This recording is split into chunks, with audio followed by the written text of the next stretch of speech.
Pemirsa, kehidupan asmara aktor Reza Rahadian kembali menjadi sorotan. Ya, Reza disinyalir tengah menjalin hubungan dekat dengan aktris cantik Prilly Latuconsina.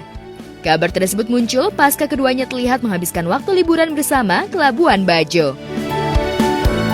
Foto-foto liburan Reza dan Prilly pun seakan memperkuat isu kedekatan keduanya. Tak hanya itu, lewat momen liburan, Prilly dan Reza berhasil bikin baper netizen. Keduanya terlihat begitu menikmati waktu liburan bersama ke salah satu lokasi wisata terkenal di Nusa Tenggara Timur. Lantas apa tanggapan Reza terkait isu kedekatannya dengan Prilly? Benarkah sudah terjalin hubungan spesial antara Reza dan Prilly? Labuan Bajo? Oh ya. Ya liburan kalau lagi ada waktunya. Kenapa enggak? Itu sama Kak Prilly gimana tuh Kak? Mungkin sama teman-teman udah janjian, udah ada rencana dari jauh hari apa baru-baru aja? Baru dan liburannya menyenangkan sekali. Refreshing gitu ya. Tapi hubungan sama Kak Prilly gimana Kak? Ya nggak apa-apa, orang namanya doa ya. Silakan aja. Ya, memang baik Reza ataupun Prilly diketahui beberapa kali kerap dijadikan sebagai pasangan di beberapa film dan series. Tak ayal, chemistry yang terjalin di antara keduanya pun berhasil membuat banyak para penggemar baper hingga menginginkan keduanya lanjut ke hubungan serius. Kayaknya pacaran sama yang kemarin main bareng deh. Sering banget tuh aku dapet yang kayak gitu-gitu tuh. Oh ya? Sering banget. Dan mereka tuh kayak membuat Cinlok gitu. Cinlok dan mereka membuat story yang mereka percaya di kepala mereka bahwa enggak pasti bener itu lagi sebenarnya lagi deket sama si itu misalnya partnernya dia di film ini. Si positifnya lagi, artinya aktingnya bagus banget sampai mereka percaya kalau kamu tuh benar-benar jadian gitu loh. Mungkin ya. Iyalah, terbawa suasana bahwa dan jadinya sempat ada momen di mana itu mengganggu, kasihan juga lawan main aku dengan hubungan pribadinya jadi terganggu gitu, maksudnya terusik dan terganggu gitu. I'm not gonna mention the name ya. Terganggu dan sampai terusik karena merasa bahwa dicecer terus.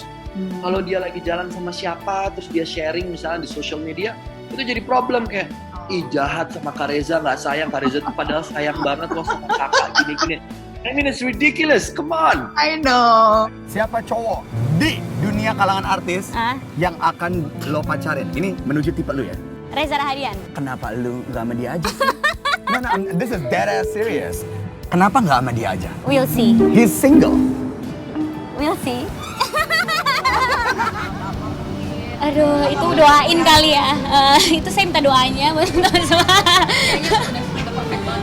Waduh, memang hidup itu tidak ada yang sempurna ya. Kadang kalau dikasih rezekinya di karir atau dikasih rezekinya di tempat lain, ada tempat lain yang tidak terpenuhi, dan itu wajar menurut aku karena masing-masing udah ada rezekinya masing-masing. Temen aku nikahnya cepet tapi dia belum bisa buka bisnis. Atau temen aku punya anaknya cepet tapi dia nggak bisa berkarir karena harus ngurus anak. Ya aku karirnya lancar tapi belum dapet jodoh. Pasti ada plus minusnya dan hidup itu pilihan ya. Ya untuk sekarang aku masih memilih untuk sendiri, konsentrasi sama mimpi dan tujuan aku sih. Tidak menutup kemungkinan untuk ada pacar di kemudian hari dan tiba-tiba aku ada jodohnya ya. Aku sih membuka pintu untuk siapapun yang datang ke hidup aku, tapi memang kenyataannya belum ada gitu. Kriteria aku standar kayak cewek-cewek pada umumnya aja. Selektif mah itu wajar ya. Semua perempuan atau laki-laki pun harus selektif milih pasangan karena itu seumur hidup. Jadi ya pastilah selektif, kan gak mau salah pilih. Tak hanya chemistry saat berakting, Reza dan Prilly rupanya juga punya passion atau minat yang sama di bidang pendidikan. Keduanya sama-sama senang menjadi pengajar dan tertarik menjadi dosen. Beberapa waktu lalu, diketahui baik Prilly maupun Reza sama-sama pernah mengajar dan menjadi dosen di salah satu kampus. Hobi dengan ya saya nggak bilang itu sebagai sebuah hobi ya, tapi itu kontribusi aja sebenarnya bahwa sebagai bentuk kepedulian saya terhadap generasi yang muda. Nah, saya rasa saya cukup beruntung ketika bisa dipercaya untuk berbagi pengalaman tentang bagaimana saya bekerja, apa yang sudah saya lewati gitu ya kepada anak-anak mahasiswa di Universitas Negeri Jakarta waktu itu. Materinya waktu itu adalah tentang pengembangan diri dan digital ethic. Saya sempat bertanya kenapa digital ethic ya, saya orang yang tidak terlalu bersentuhan dengan social media, tetapi justru point of view itu yang dirasa cukup menarik gitu. Wah, justru itu kita mau tahu hal mendalam lebih jauh tentang itu. Dan itu sudah pernah juga sebelumnya di Vokasi UI Jadi ya beberapa kegiatan di luar film saya rasa mungkin selain yang tadi disebutkan, 7 tahun terakhir saya juga bekerja di NGO. Jadi ya ini hal-hal di luar film. Dan ya ibu saya kebetulan cukup lama mengajar ini, tapi kalau dibilang cita-citanya menjadi pengajar nggak juga. Tapi saya merasa bahwa itu sedikit hal yang bisa saya bagi dengan orang lain, yaitu adalah pengalaman. Iya, sharing tentang bagaimana etos kerja yang saya punya selama ini, yang saya pegang. Ya interaksi di film kan kita terbatas pada sebuah layar ya. Kalau ini kan live interaction gitu ya, jadi langsung. Saya juga memberikan pertanyaan memberikan kesempatan bagi teman-teman mahasiswa untuk bertanya apa saja dalam konteks yang sedang dipaparkan, dan menarik karena mereka punya banyak kegelisahan. Dan saya selalu bilang sama teman-teman mahasiswa yang kemarin, ya kalian orang-orang yang termasuk orang-orang yang sangat amat beruntung bisa duduk di bangku kuliah saat mungkin masih banyak orang-orang yang berharap untuk bisa duduk di tempat yang sama. Ya, jika kedekatan Reza dan Prilly nyatanya masih membuat penasaran, beda cerita dengan kisah asmara Kiki Saputri. Kiki yang dulu sempat bikin heboh media sosial antara aksinya challenge dan membuat konten mencium pria-pria tampan Indonesia, termasuk Reza Rahadian, kini sudah insyaf. Ya, hal tersebut lantaran saat ini Kiki sudah menikah dan punya suami, Kiki pun mulai menstop konten mencium sederet aktor tampan. Sekarang kan udah ada suami, dan alhamdulillah ganteng juga lagi ya kan. Tapi nggak boleh nih laki-laki manapun yang nyium. Kan emang sebenarnya udah nggak boleh kalau udah nikah gitu kan. Aku kan juga nggak boleh cium cowok yang sudah menikah, kalau duda boleh waktu itu. Makanya kan aku boleh waktu itu kan. Iya, kalau sekarang kan karena kan udah stop, karena udah habis lah masa berlakunya gitu, udah habis masa berlakunya. Namun Kiki yang sebelumnya sempat mengklaim Reza Rahadian sebagai mantan pacar dan mengagumi sosok Reza, rupanya tak memungkiri bahwa hal tersebut juga menjadi salah satu alasan Kiki menerima Khairi, sang suami, sebagai pasangan hidup lantaran punya ciri-ciri fisik seperti Reza, yakni brewokan. Hal tersebut pun diungkap dan diakui Kiki saat konten bersama suami di kanal YouTube pribadi. Kalau aku jujur, aku lihat kamu dari fisik. Pertama fisik, karena dia kan cowok brewok. Aku kan harus, karena aku gagal move on dari mantan aku Reza Rahadian kan. Jadi aku sering yang brewok, pokoknya agak-agak mirip sama Reza Rahadian. Sementara Khairi sendiri punya pengakuan berbeda dan mengaku memilih pasangan hidup bukan dari fisik. Terima dia apa adanya paling kunci di situ sih. Karena kan kalau kita lihat, kalau lihat dari fisik orang bakal menua juga kan dia. Dan dari fisik pun orang habis hamil bakal menggendut juga. Kan fisik itu nggak akan bertahan selamanya kayak gitu kan. Kalau kita terima dia apa adanya, kita terima dengan tulus, ya bakal langgeng-langgeng aja. Dan satu lagi yang kedua tuh jangan ada yang ditutup-tutupin aja. Apa yang terjadi di luar, sampai hanya ke istri aja, jangan sampai ke orang lain.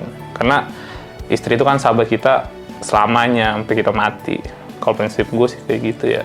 Kalau kalau mencintainya dari fisik itu, ya orang mungkin cowok gampang gitu. Kamu mencintai aku dari apanya sih sayang? Dari sifat karakter kamu. Jadi kalau kamu merem dong nggak ngeliat mukanya? Enggak lah. Karena sifat tuh menurut aku lebih cantik daripada fisik. Seiring orang itu baik pasti. Tapi kan katanya kalau cowok itu kan makhluk visual kan, pasti ngeliat. Berarti kamu sebenarnya nggak suka sama fisik aku dong? Suka. Sebenarnya gini loh, masalah. Jadi berantem nih. Enggak, masalah gitu. Iya, berarti nggak suka-suka amat berarti sebenarnya. Kamu bukan physically. Ini. Oh, kamu nggak usah bela, kamu siapa pengacaranya? Kamu diam aja ya. Enggak, ini loh jawabannya sebenarnya. Kalau bagi aku ya, kalau suka sama orang dengan sifatnya dia, pasti kita juga suka dengan fisiknya dia. Kamu sebegitu? Karena itu kan gimana? Kalau mencintai hanya kecantikannya doang, kayak face-nya doang, pasti itu bosen lama-lama. Kayak kita lihat artis luar negeri misalkan, dia kan udah cantik banget gitu kan dia. Cantik banget kayak gitu. Kan kalau kita lihat tiap hari kan kita bosan. Yang kita butuhin kan bukan fisik ya. Tapi kalau sifat dia yang baik, otomatis dia juga cantik dari luar dan dalam. Meski Khairi mengaku menerima Kiki apa adanya dan bukan dari fisik, namun sebagai public figure, Kiki mengaku saat ini sangat menjaga penampilan dengan melakukan perawatan. Kiki sendiri juga merasa bersyukur dirinya bisa tampil maksimal antara ada make up dan filter. Alhamdulillah lah, orang kan harus, ya aku mah ngerasa nggak ada perubahan ya dari dulu sampai sekarang.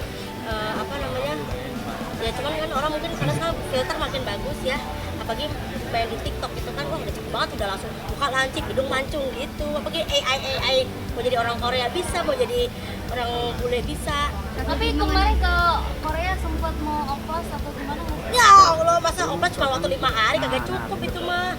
Kagak, cuma liburan sama keluarga. Enggak sih, takut nggak laku kalau ini jadi mancung, aku karakternya hilang nanti. Cuman ya namanya merawat diri pasti iya, kayak misalnya ya sama kayak kakak-kakak juga lah, facial gitu-gitu, perawatan itu sih ya. Cuman untuk misalnya kayak aku mau operasi plastik dengan total nilai uang berapa miliar, dibayarin sama siapa, belum ada. Kalau ada yang bayarin boleh. Tapi bagian aku udah bersyukur aja lah sama apa yang dikasih sama Allah, begini aja. Yang penting kita rawat aja deh, jangan sampai buluk-buluk banget jadi kenal make up sekarang mah gitu. Ya kan make up sama filter diciptakan untuk mempercantik kita ya. Kalau kita pakai, kita nggak jadi tambah cantik mah nggak usah kita pakai tuh. Jadi kita manfaatkanlah teknologi yang ada. Saat ini, Kiki pun tengah menikmati perannya sebagai istri dan pasangan pengantin baru.